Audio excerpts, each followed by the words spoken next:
I'm Anna. I'm Ben. We're AutoSave. Welcome to our channel. Today we're watching Neon Genesis Evangelion, episode 3. What does Shinji's realization or seeing the true form of an Evangelion mean? What does it mean for us? Is Pen an Evangelion? I don't know. You ready? Yeah. Sweet. I want to learn every single word in this song by the end of the series. I bet you can do it. The blood spurting through the Eva last episode. Immediately Yeah, I was like, it wait a did look second. like blood. I was like, this is not right. I bet we're gonna be practicing. We're in uniform.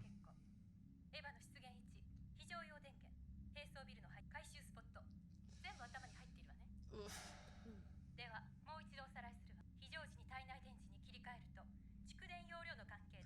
I did see it hooked up to something in the fight. Okay.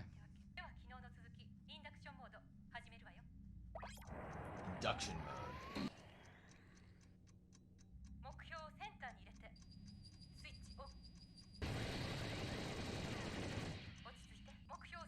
Is this a real angel or like a dummy? You know? Are we in like a simulation?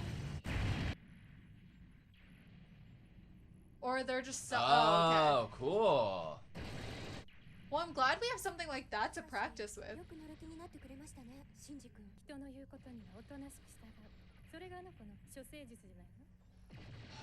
Whoa.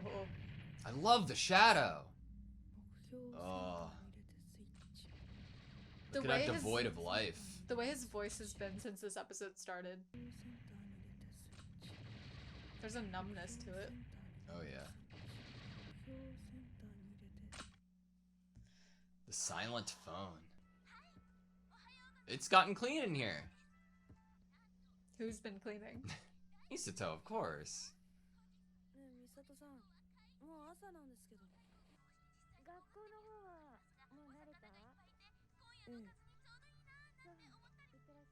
What does school look like?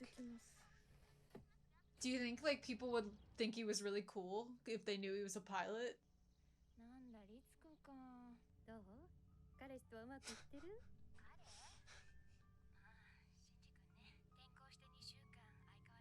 Two weeks. Aww.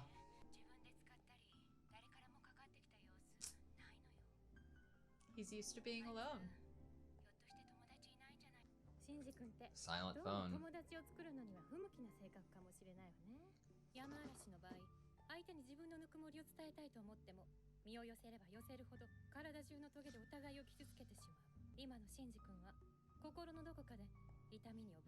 Damn.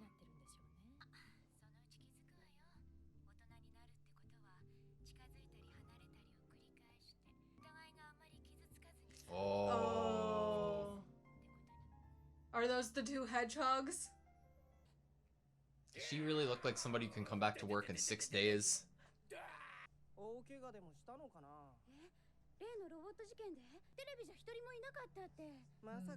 I doubt that's true. A lot of propaganda.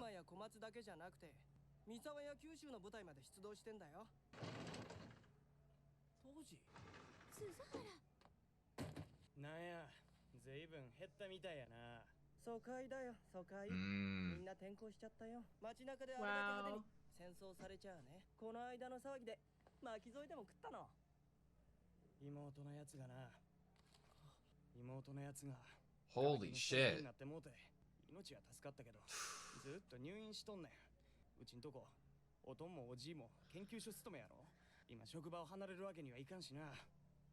The way they feel about putting their family here.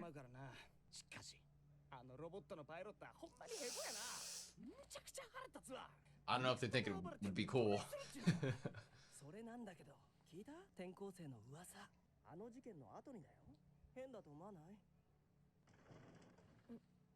Do you think they know Ray's the other pilot? Would they even assume it'd be a kid?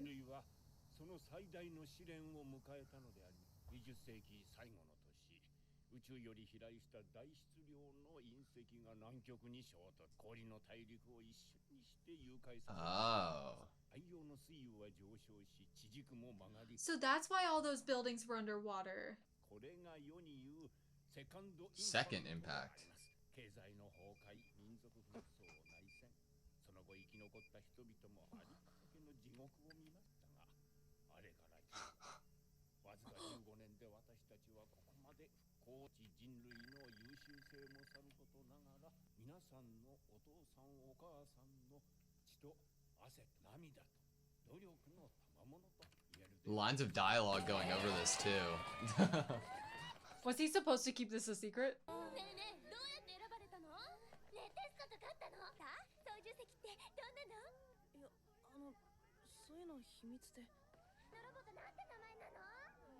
I'm scared to see Toji's reaction.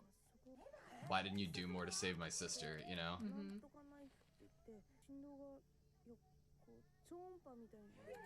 Taking notes. I think Yo. his name's Ida. What is a secret? Like, that's what I'm worried about.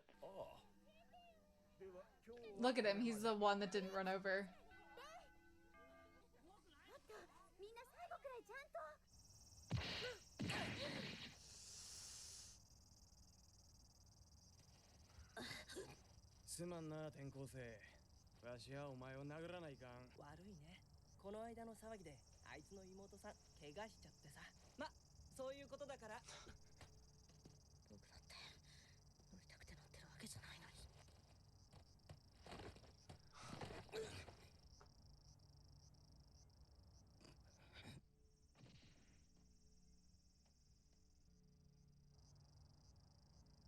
Cool shot. I thought Ray was gonna be looking out the window.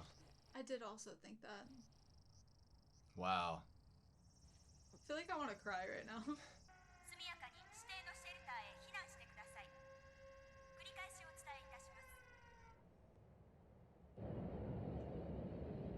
What? I guess angels can have different forms? Looked like a giant beetle insect in the sky. Ladybug. Cool.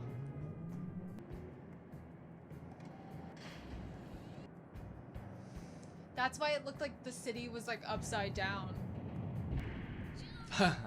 That's awesome.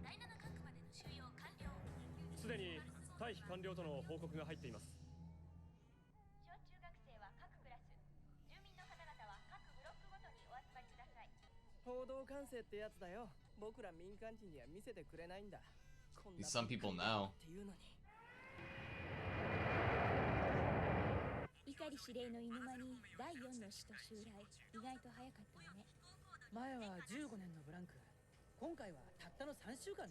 So it's been more rapid fire recently. What do they mean by fourth angel? Like, is this the fourth Like ever? fourth form or fourth ever? Ooh.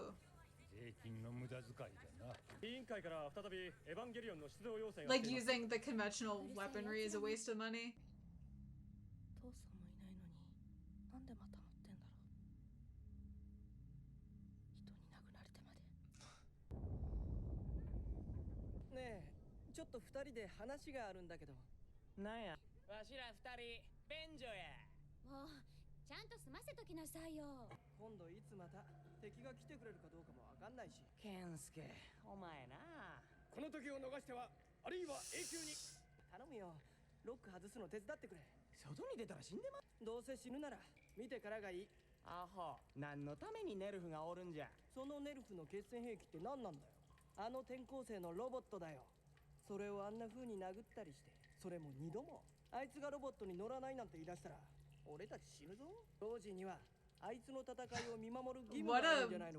What a thing to say. What a pitch.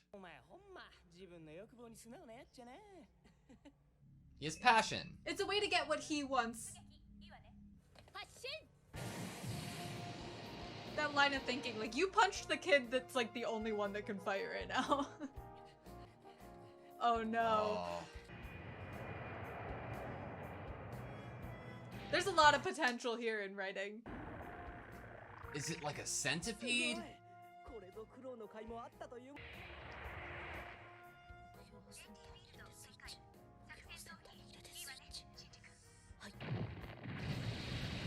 Holy shit.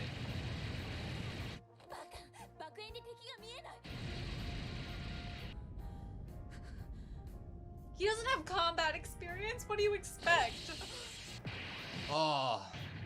Still be an idiot, though. It's so cool that you could just open up different inventories for him. Oh no, Shinji's freezing up.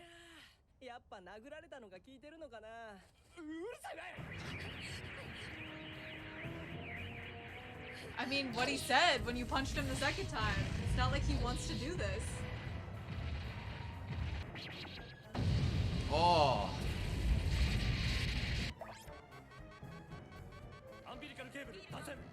So, oh my god. Yeah.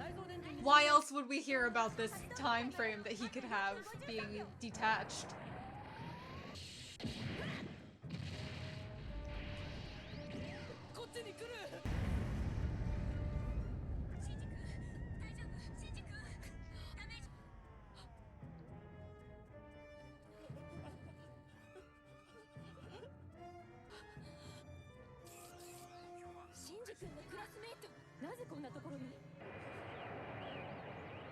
He's gonna protect them. That or it's gonna go berserk.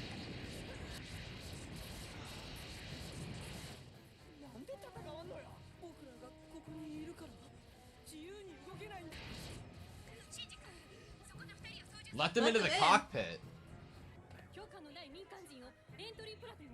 Oh.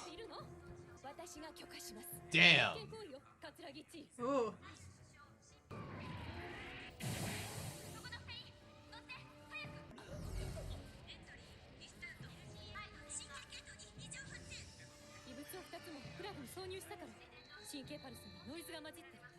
Wow, they're like dulling it.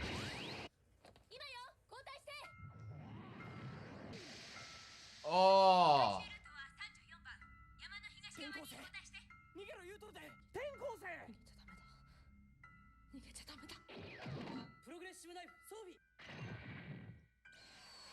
Oh shit.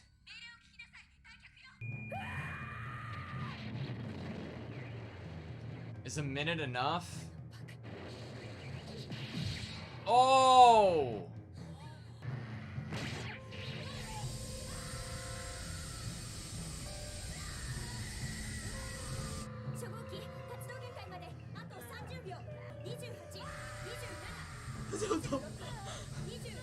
God, imagine being them.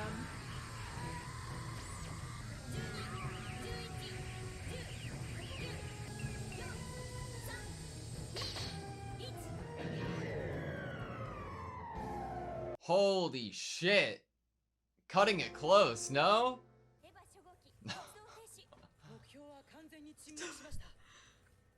Mm.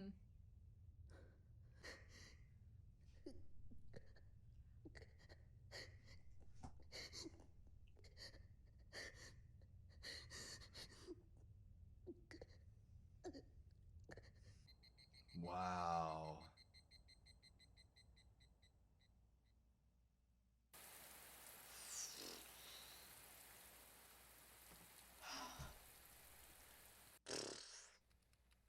I'm good. Not emotional. Now they're like probably worried about him.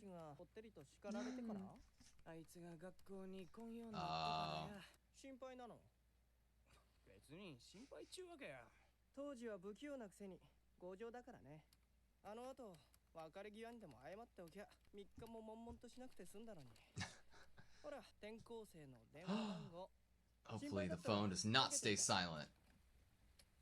He's finally gonna get a call.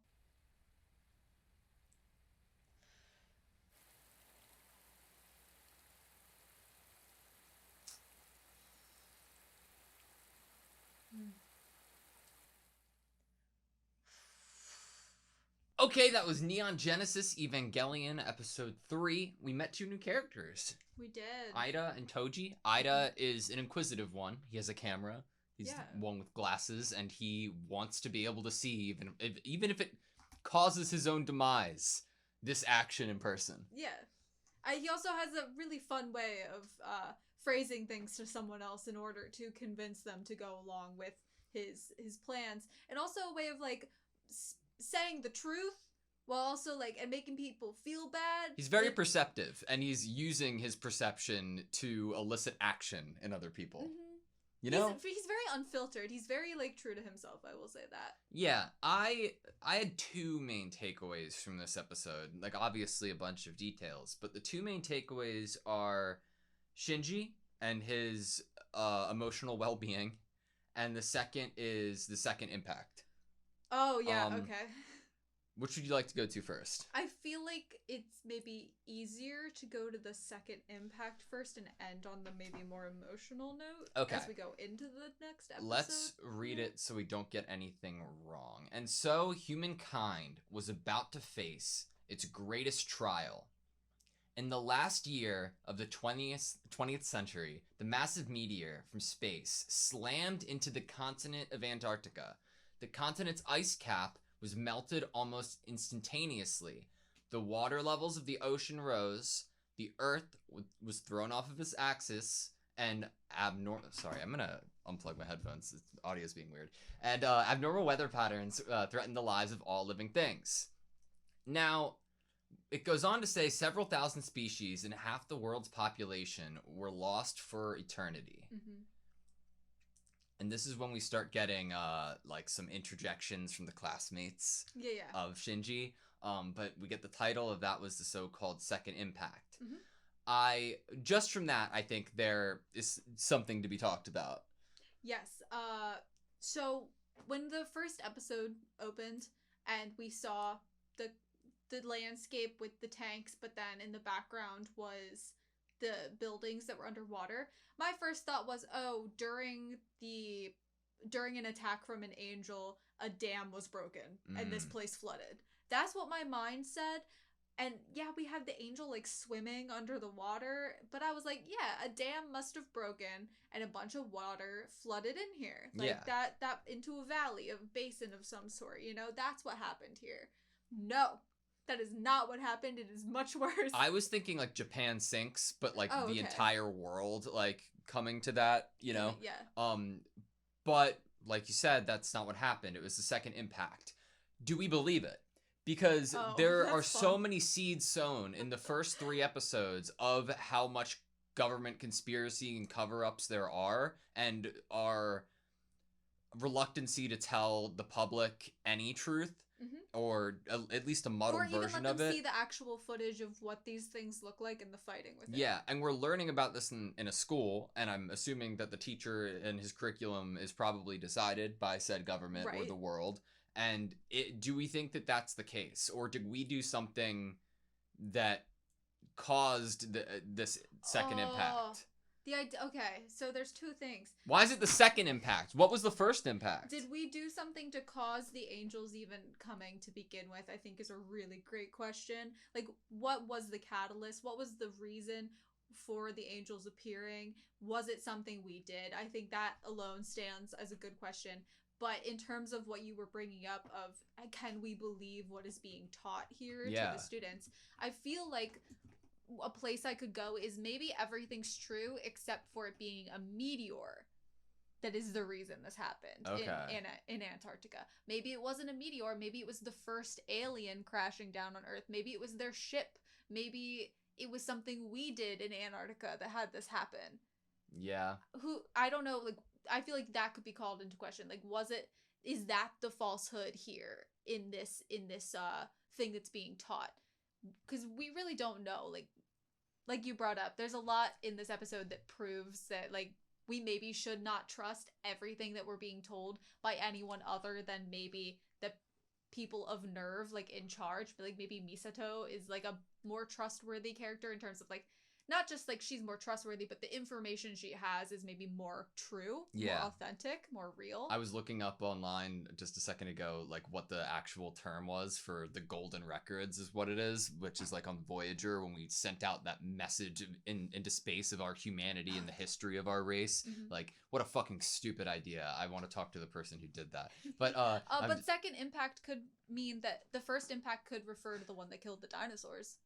Yes, but to go on what I was just saying, though, the golden records thing, that could be, like, enough. Like, what if what if an alien race, what if the angels had got a message that we sent from Earth and They doesn't just came here have to hang out. no, like they're like, oh shit, then a planet that's habitable, let's fucking go and take it over, kill all of them. Like, it could be as simple as that. But like I had asked, what would the first impact be? I think a good conclusion to come to is like, oh, the one that killed the dinosaurs. However, I don't know. We don't get an. It seemed like the catalyst of the world falling apart before we miraculously came together to survive how we are now was in the year 2000 and not something just recently before then, but we're not sure. Right. I feel like what we get here is, though, an explanation to why Pen exists. I feel like if a bunch of species were wiped out, habitats that they maybe normally lived in have changed. We've had to, live in certain situations where the weather has changed, climate has changed, ice caps probably don't exist in the way that they previously did. The little penguins are probably not there anymore, having the time of their lives, So that's why Pen is here. That's what this scene, that was my first, as the viewer in that moment, that's the first thing I was thinking about. Yeah. Which is kind of embarrassing. Like, I should be so much more focused on and humanity had to struggle to pick themselves back up after this happened. And but you're like, really Pen, it makes sense. Like, Pen, penguin. Why else would he be here? So I think what could offer up as a good segue to talking more about Shinji are a couple of lines that come up in the same conversation as the second impact. From the teacher, we're hearing, this is certainly proof of the human's race, resilience, but even more so, and it's the fruit of the blood, sweat. Whoa. Sorry. Okay.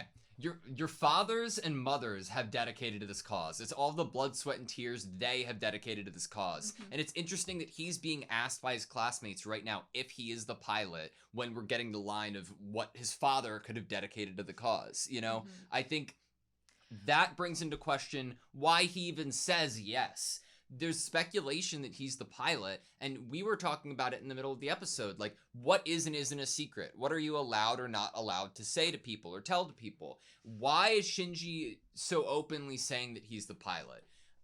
I feel like Shinji is I don't want to say, like, he's an abused little boy who needs help and he just wants attention from anybody. Like, I almost wonder if he is just like, yes, because he's so on autopilot, but also maybe subconsciously he just wants any type of reaction from anyone. He wants any type of maybe positive attention, or maybe even just attention in general. Maybe. Because we have that idea, like, he's scared to reach out, but that doesn't mean that once other people reach out, he wouldn't be, like, happy by that happening. With the whole hedgehog scenario. Yeah. He's definitely traumatized. He's definitely not super used to positive relationships with other people. He's been training with Ritsuko for quite a while, and he's memorized everything that he needs to be, seemingly so, but his expression and his tone is so devoid of life or energy. And he has a line when he's piloting the Eva this time around saying that his father isn't even here. Why is he doing this? He wants his dad to, What does that mean? That means the entire reason for him doing this is some shot in the dark that hopefully he will impress his dad or get his dad to like him. Because deep down, it's like, well, my dad did need me for something, and if I do the thing he needs me for, then what is unnatural, which is us being together, will be able to become natural. It shows a longing to be able to be his son and have a father. Yeah. But as Ritsuko tells us in that scene, Shinji does what he's told. It feels gross. The line is definitely received by the audience and Misato, who's in the room, in a way that is like, I don't like that. Like, there's a negative energy to receiving that line. It doesn't feel good, even if it's real and it might be true, that he does what he's told, and maybe obviously you can use him as a tool if he does what he's told, but it does not feel good, and there are people in the room like us that don't feel good about it. But before we leave that scene that you had been talking about, of like the mothers and fathers putting their blood, sweat, and tears in it, I took that scene to be more focused on the fact that this teacher is talking like the only people. Oh, you all are kids and you aren't involved in this. Your parents are doing the hard work. And who's hearing that is a kid who shouldn't be involved in this because he's a kid, but he's being asked to pilot, and also not only pilot, but we even phrase in this episode, I believe it's either Toji or Ida, who's like, he's the only person who can help us right now. And it's a kid. It's not the mothers and the fathers. Yeah, they might have trailblazed, they might have put down the groundwork, but at the end of the day, it's this kid that's sitting in this classroom. Well, that's why, like, if it ends up being that we did something to elicit the response for the second impact, or for the angels to come in the first place, thematically, what you're bringing up, right? It's like, what have we done to put the what have we done, and the fact that your solution to it is to hand off the responsibility to your children. It's like the children having to clean up after Their the parents, yeah. scenario. Yeah. Which I feel like it lends to that being the theory, with a line like, it's all the hard work of your mothers and fathers, the blood, sweat, and tears, being told to a kid that is the one fighting the actual battle. Yeah, it's fucked, man. I love Misato and how she cares for Shinji and wants the best, but is also, like, stern with her ideas, and she's also willing to go past her own rank in her opinions. She's trying to be a good captain and also a good person at the same time. Like, yeah. She knows the stakes of her job and her position, and she respects her position and what she's being asked to do, but she also can't leave behind at the door when she walks in here what she probably views as her humanity, you know, her care for another. But yeah, like you said, like the idea that she goes beyond her rank, she makes calls that are above her to let those two kids into the cockpit. And like, we can understand why she's doing this, because obviously Shinji's not moving because they are there, and he has like 3 minutes on the clock at that point. Yeah, you know, after the umbilical cord cable was snapped. I loved it in the beginning of the episode. We're given the limitations of it, and we're like, okay, this is how much power it has if it does become unplugged or severed. 5 minutes. Why are we gonna have that? Fucking here.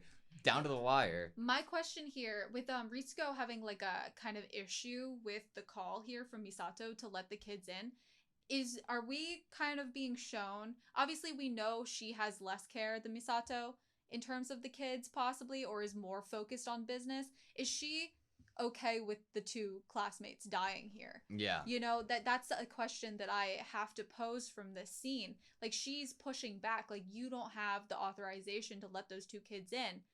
But what would happen if we didn't is they could die. I don't think that it should be asked, like, is Ritsuko okay with it, right? Yeah. It's more like, what is standard procedure? It seems like standard procedures, let them die and lie about it. Right, let them die and then lie. Because that's why I wanted to pose the question, so then we can then go to the topic of, Ida even tells us, like, oh yeah, on the news they said there were no casualties, but Toji's right in front of us, having spent time in the hospital with his little sister that almost died. Yep.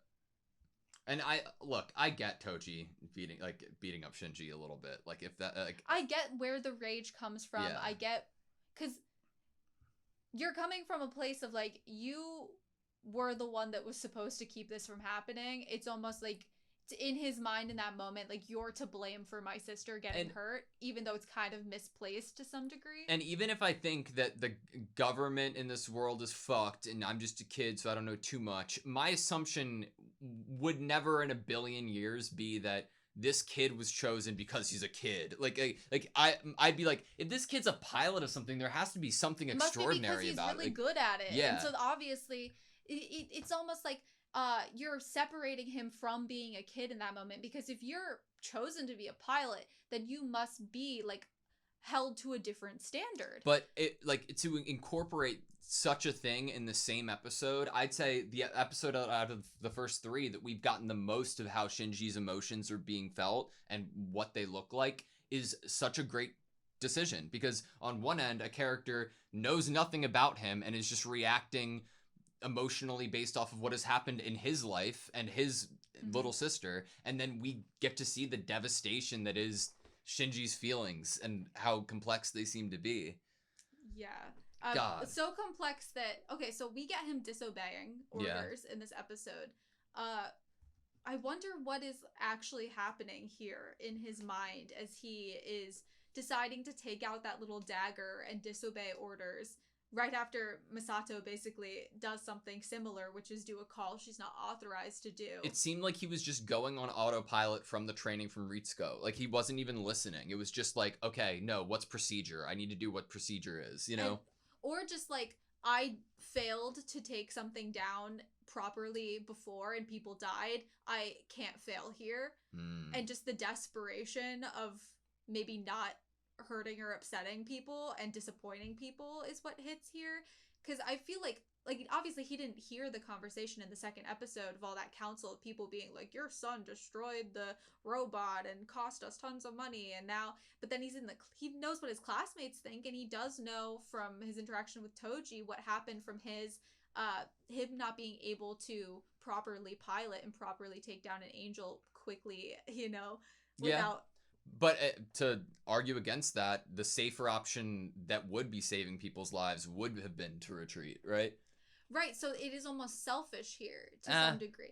You could read it as autopilot, like he's not actually thinking, but then when you think about autopilot, what is actually taking over is possibly your subconscious. Yeah, let's read the lines of dialogue that he was saying to himself while he was attacking and disobeying the orders to retreat, though, because I think that might give us a little bit of insight in what was going on. Look at him, completely devoid of every emotion, and then I think it's before... I mustn't run away. I mustn't run away. Okay, I mustn't run away. So basically it's something Misato said to him coming back to bite her when she's giving him orders and he's disobeying. She told him, do not run away. You mustn't run away from your father or yourself in the first episode. Yeah. And now he's repeating to himself, I mustn't run away. I mustn't run away. Mm-hmm. That seems like a subconscious thing, like not necessarily like it feels like there is actual emotion on his end backing the actions that he's doing.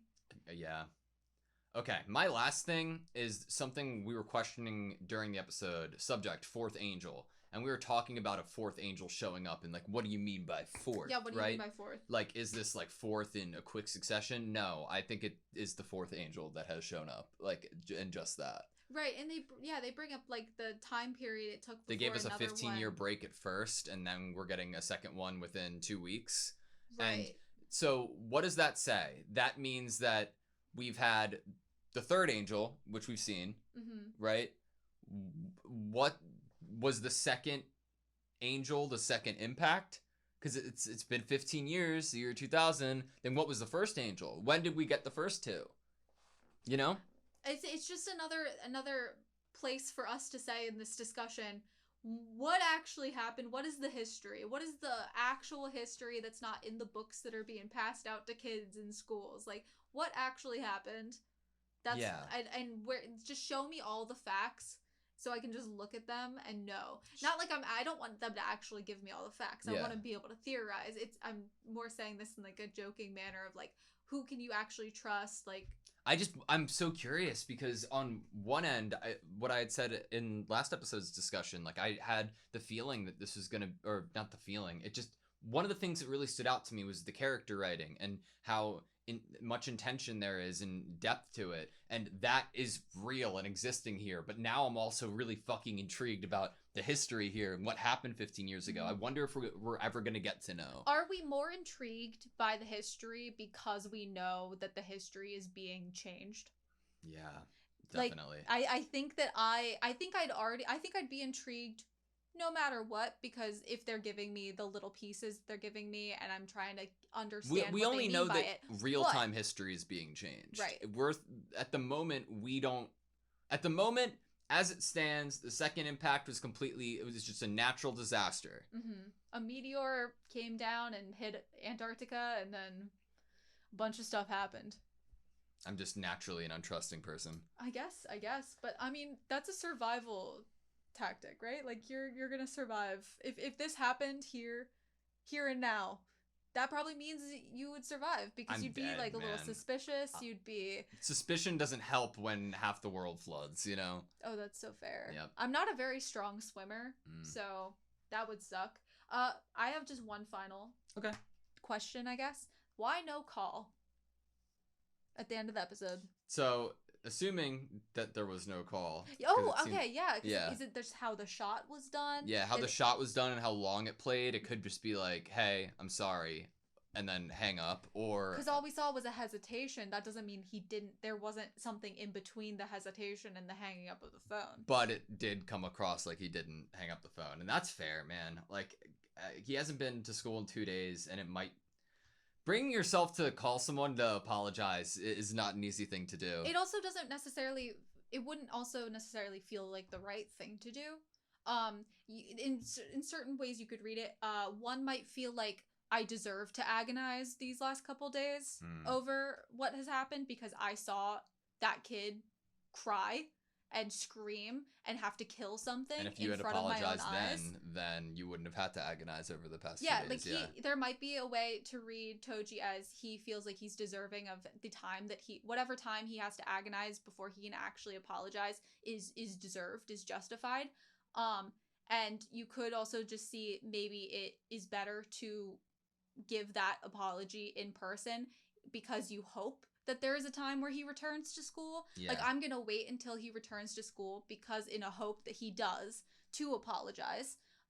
Or you could just read it as he was nervous to do it. It was an uncomfortable thing. Having to actually verbally put into words like, hey, I'm sorry I punched you. I saw what you went through. Like, having to even bring up maybe what he witnessed to Shinji. Like, how do you even come up with the words? Like, he might not even have the words of, like, how do you speak to Shinji after what you saw, what he actually has to do as a pilot?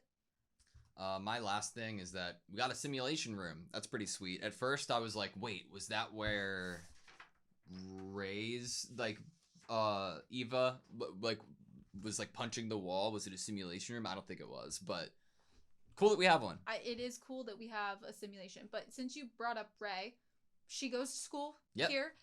She seems to be a little bit of a loner, a little bit of a keeping away from other people. The hedgehog analogy was probably speaking on both of them a bit. There was communication between the two. Which, you know, obviously it was very brief, but she seemed comfortable enough to go tell him, hey, we're receiving a call.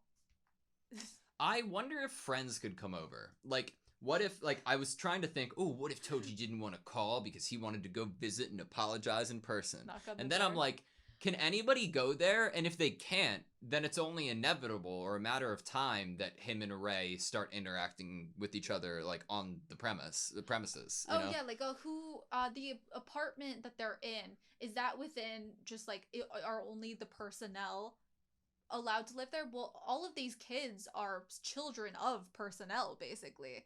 So they could potentially live... Not necessarily. Not necessarily, but yeah. No. It seems like but the ones that stayed. That seemed to be the dialogue, is like the ones that have stayed, it's because dad and grandpa both work here. Gotcha. Obviously, I'm sure there are kids here whose parents aren't as maybe like integral to NERV. Yeah.